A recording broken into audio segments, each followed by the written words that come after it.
capacity crowd at Old Trafford. Can he score? He can score! Rashford edge of the penalty area, moves it on to Anthony. Anthony with a chance. Manchester United take the lead. Leeds United rayu Manchester United untuk meminjamkan pemainnya. Leeds United terdegradasi dari Premier League setelah kalah 1-4 dari Tottenham Hotspur di pekan terakhir. Sam Allardyce untuk kedua kalinya secara beruntun gagal menyelamatkan sebuah tim dari zona merah. Demi menyongsong musim depan, kini Leeds United sedang berburu amunisi tambahan agar bisa meraih target mereka untuk kembali ke Liga Inggris musim berikutnya. Yang terbaru dilaporkan bahwa Leeds United kini sedang mengincar pemain Manchester United yang tidak digunakan musim lalu demi memperkuat posisi lini belakang mereka. Leeds United mempertimbangkan kans untuk membuat pergerakan meminjam Brandon Williams. Namun Manchester United memiliki preferensi untuk menjual sang pemain daripada meminjamkan pemain pinggiran musim panas kali ini untuk menaikkan anggaran belanja dari Erik ten Hag. Patut dinantikan bagaimana perkembangan dari usaha Leeds untuk mendatangkan pemain muda Manchester United tersebut.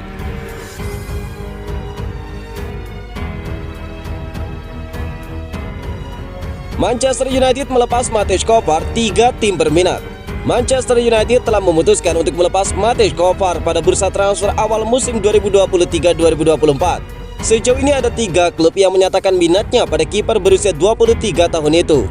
Matej Kovar tampil cukup bagus pada 2 laga awal pramusim United, melawan Leeds United dan juga Lyon. Namun Matej Kovar sama sekali tidak mendapatkan menit bermain pada tur pramusim Setan Merah di Amerika Serikat. Padahal Matej Kovar awalnya diprediksi bakal bersaing untuk mendapatkan tempat di dalam tim utama United. Sebab pada musim 2022-2023 lalu, Matej Kovar tampil bagus dan membawa Sparta Praha menjadi juara Liga. Namun yang terjadi justru sebaliknya, Matej Kovar harus meninggalkan Old Trafford dan mencari klub baru untuk musim depan. Karir Matej Kovar kini masuk dalam fase penting. Setelah bermain reguler bersama Sparta Praha dan menjadi juara Liga, sulit membayangkan Matej Kovar hanya menjadi penghangat bangku cadangan untuk musim depan. Pada usia 23 tahun, Matej Kovar juga harus bermain secara reguler agar potensi yang dimiliki berkembang.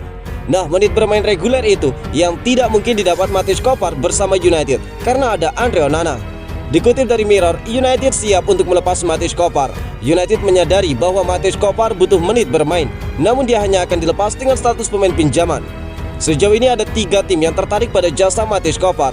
Hull City yang bermain di Championship siap menjadikan Matej Kovar sebagai pemain inti. Aston Villa dan Cadiz juga melihat Matej Kovar sebagai opsi untuk menambah kekuatan mereka di bawah Mister Gawang. Matej Kovar akan menjadi kiper ketiga yang dilepas Manchester United. Sebelum melepas Kovar, tim racikan Erik ten Hag tersebut telah melepas David De Gea dan juga Butland. Meskipun melepas 3 penjaga gawang, Erik ten Hag tidak perlu risau dengan komposisi kiper yang ada. Andre Onana diyakini bakal menjadi kiper utama. Tom Heaton mungkin akan dipertahankan baik sebagai kiper kedua atau ketiga. Dan Henderson juga disebut akan dipertahankan agar Andre Onana punya pesaing yang kompetitif.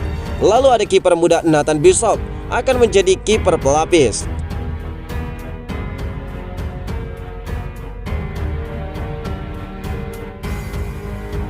Ini daftar aturan baru Liga Premier Inggris musim depan. Perilaku pelatih jadi sorotan.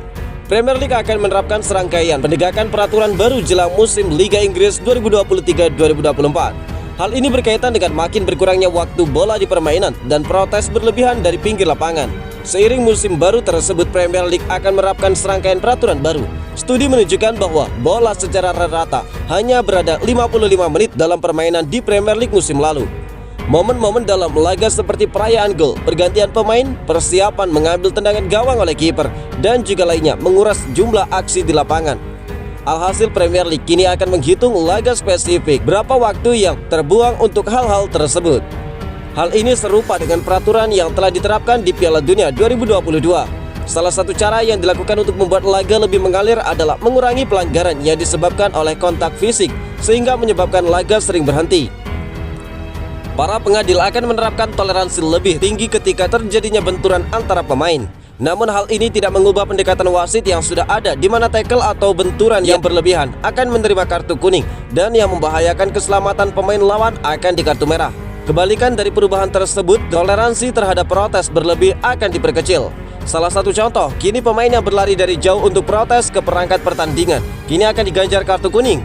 Begitu pula apabila terjadi kerumunan pemain yang mengelilingi sang pengadil. Setidaknya satu atau lebih dari pemain yang terlibat akan melihat kartu kuning. Para pelatih kini harus lebih menjaga perilaku mereka terhadap wasit dan juga tempat mereka di lapangan. Kartu kuning akan diberikan apabila ada lebih dari satu pelatih di area teknis dengan hukuman lebih berat akan diberikan kepada manajer yang meninggalkan areanya. Agresi berlebih dari seorang pelatih, baik itu ke perangkat laga atau lawan, akan diganjar dengan kartu merah. Pelatih yang diusir dari lapangan kini tidak bisa lagi menonton laga dari tribun penonton, tetapi harus dari tempat di mana dia tidak bisa melihat lapangan lagi. Manchester United disebut boros di bursa transfer Erik ten Hag itu sih wajar. Erik ten Hag memberikan pembalasan atas investasi besar Manchester United di bursa transfer dengan menyatakan bahwa semua tim papan atas melakukan hal yang sama. Pelatih asal Belanda itu merekrut 6 pemain baru selama musim panas pertamanya sebagai pelatih, menghabiskan total 210 juta pounds. Belanja United belum berhenti di musim panas kali ini. Mason Mount bergabung dari Chelsea dengan nilai transfer 55 juta pounds dengan tambahan 47 juta pounds untuk Andre Onana. Dan belanja pemain masih terus berlanjut dengan bergabungnya Rasmus Højlund dari Atalanta dengan nilai transfer 72 juta pounds. Lalu ketika dia ditanya apakah peningkatan investasi memberikan tekanan pada dirinya dan para pemainnya, Erik ten Hag menegaskan bahwa Manchester United bukanlah satu-satunya tim yang melakukan belanja besar-besaran. Dibandingkan dengan tim yang lain, kami tidak melakukan lebih banyak atau lebih sedikit, ujar Erik ten Hag. Mereka semua berinvestasi banyak di tim mereka. Saya tidak fokus pada masalah ini karena bagi saya hal itu sama sekali tidak menarik. Saya harus memikirkan cara bermain saya dan bagaimana saya meningkatkan tim saya. Saya akan memperjuangkan pemain yang saya inginkan dan saya akan menuntut klub untuk mendatangkan pemain yang tepat. Dan ketika kami mendapatkannya, kami harus mendapatkan hasil, ungkap Erik ten Hag.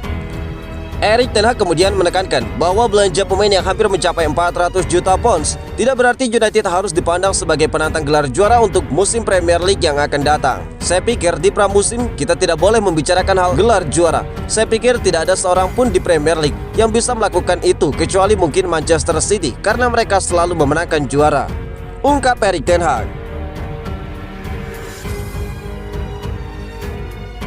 Louis Saha dukung Amrabat, dia akan meningkatkan keseimbangan seluruh tim. Mantan pemain Manchester United Louis Saha menilai setan merah beruntung jika mendapatkan Sofyan Amrabat ke Old Trafford, sebab pemain itu syarat dengan kualitas dan sesuai dengan kebutuhan Manchester United. Pemain asal Maroko itu memang masih terikat kontrak dengan Fiorentina hingga Juni 2024. Namun pemain itu santer dikaitkan dengan Red Devils saat ini. Saha mengatakan dirinya akan menantikan aksi-aksi dari Sofyan Amrabat jika benar akan berseragam setan merah. Oleh sebab itu dia tidak sabar menantikan kabar terbaru terkait pemain tersebut. Akan menyenangkan melihatnya di Manchester United. Amrabat adalah pemain yang sangat saya sukai, kata Louis Saha. Pria 44 tahun itu mengatakan kekuatan Manchester United pun akan meningkat dengan kehadiran Sofyan Amrabat, sebab pemain itu bisa mengendalikan permainan dari lini tengah tim asuhan Erik ten Hag karena posisi gelandang. Dia akan meningkatkan keseimbangan keseluruhan tim, ujar Louis Saha. Saha pun mengatakan tidak usah diragukan lagi kualitas dari Amrabat. Dia yakin pemain itu punya potensi yang cukup besar dan kemampuan yang jarang dimiliki pemain lain. Dia memiliki tingkat intensitas yang luar biasa yang hanya bisa ditandingi oleh sedikit orang, kata Louis Saha. Capacity crowd at Old Trafford. Can he score? He can score. Rashford edge of the penalty area, moves it on to Anthony. Anthony with a chance. Manchester United take the lead.